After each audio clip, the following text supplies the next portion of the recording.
atavían a sus jinetes, salen de noche, llegan a Cullera, a Játiva y más abajo al pueblo de Denia. Correrías del Cid al sur de Valencia. Cita Cantar del Mío Cid.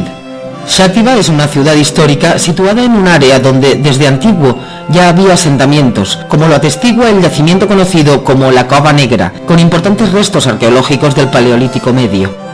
Fue cuna de dos papas en los siglos XIV y XV, Calixto III y Alejandro VI, los papas Borja, personajes de reconocida importancia en la política internacional de su tiempo.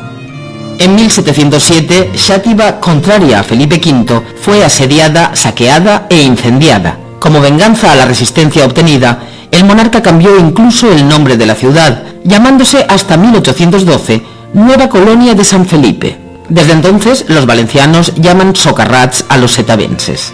En la actualidad, Xàtiva es capital de la comarca de la Costera y una ciudad muy importante a nivel turístico, comercial e industrial, con unas excelentes comunicaciones tanto por carretera como por ferrocarril.